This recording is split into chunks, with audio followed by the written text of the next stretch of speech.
Alam nyo ba, sobrang sarap ng sarsa nito. Promise. Kaya i-try nyo na rin to. At sobrang bilis lang itong lutuin.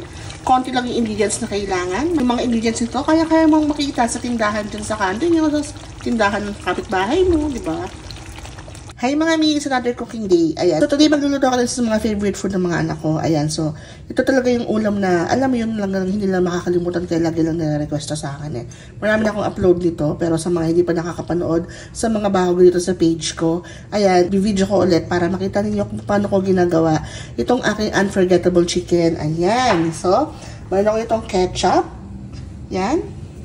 So ang gagamitin ko ketchup ay tamis-anghang ketchup. So, tansyahan lang tayo dito mga mi.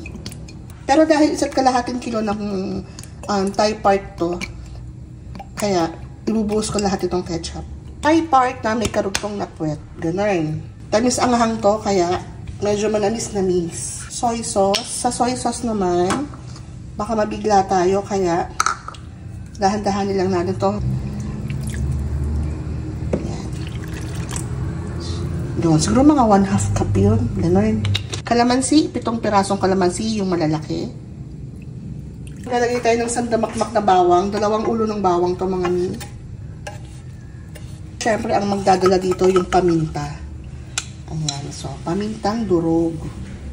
Ako, ang konti, dadagdagan ko. Magdadagdag pa ako ng pamintang durog. Ayan. Ayan na yun, mga mi. Ayan na siya. So, ayan, gugas ako ng kamay. Haluin ko lang maigi to.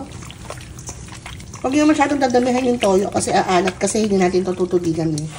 Dahil alam naman natin, basta manok, nagtutubig. Kaya, huwag na natin lagyan ng tubig. Alam nyo ba na mas masarap ito kapag minarinate mo na ng overnight? Pero ako nakalimutan, mag-add ako ng sugar. Kahit na tamis ang hang na yung ketchup natin, mag-add ako ng sugar para, wala lang, kasi sweet ako. Konti sugar lang mga mga 1/4 cup lang ngayon, oh. Yan. Pero kung ayaw nyo naman maglagay ng sugar, kayong bahala. Kasi masarap kasi ito yung manamis-namis na alam yung nalalasap mo yung asim ng kalamansi. Tapos yung anghang ng paminta, di ba? Sarap nito. Nakakatulong din kasi itong paglalamas eh. Para mas sumarap siya. Para mas manuot yung lasa sa loob. Ayan, nung naamoy ko yung kalamansi, ang bango. Tapos yung bawang. Ayan. So, i-marinate ko lang to. Siguro mga 30 minutes lang. Pwede na. So, ayan na. Lipat na natin sa ating paglulutuan. Himutin natin. Kunin natin lahat ng bawang. Kasi yan ang magbibigay ng napaka-malinamnam na lasa. Ito sa ulam natin. Basically, para tong chicken barbecue yung timpla niya. Pero iba yung lasa nito mga mi. Kaya itry ko. So, hindi na ako maglalagay ng water dito mga mi ha. Pero maglalagay ako ng margarine. Ayan, hulog ko lang dyan. Kaya ako siyang mag-melt. And then, i-on na natin. So, dito medyo malakas ng konti yung apoy para kumulo. And then, pag kumulo na siya, hihinaan natin yung apoy para mag-simmer siya. So, ayan ang mga may nakikita yung sides niya. Ayan. Nag-start na siyang kumulo. So, tatakpan ko lang para talagang kumulo na siya. Ayun na, nangangamoy na. So, kumukulo na ito mga miha. Haluin ko lang para matunaw na yung nilagay nating margarine. Dito sa gitna. Yan, tabunan natin. Ngayon, ito na. Ito na yung start ng slow cooking natin, mga nino. Ayan, so hihinaan ko na siya ng mahina. Yan, yung low to medium, ganun. Huwag naman yung parang mamamatay na. Hindi po ito leche flan, manok po ito. Ganon. Ayan, and then tatakpan. So, syempre, tinakpan natin, mag-moist yan. So, pag nag-moist, syempre, magtutubig. Ganon. So, babalikan ko na lang siya mamaya para silipin. Okay, mga mi, check natin.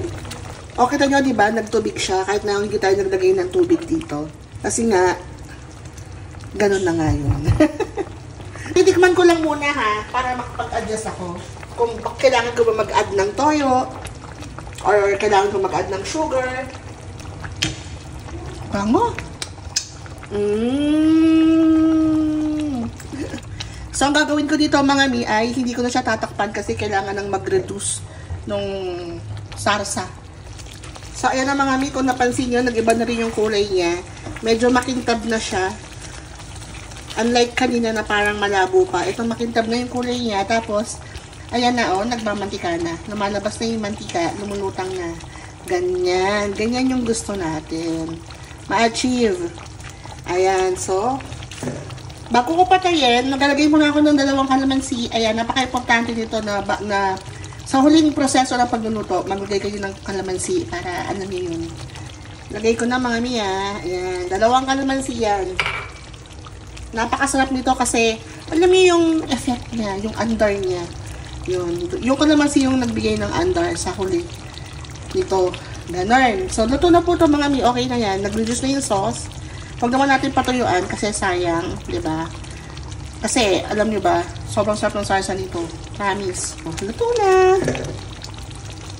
Kain malala na naman.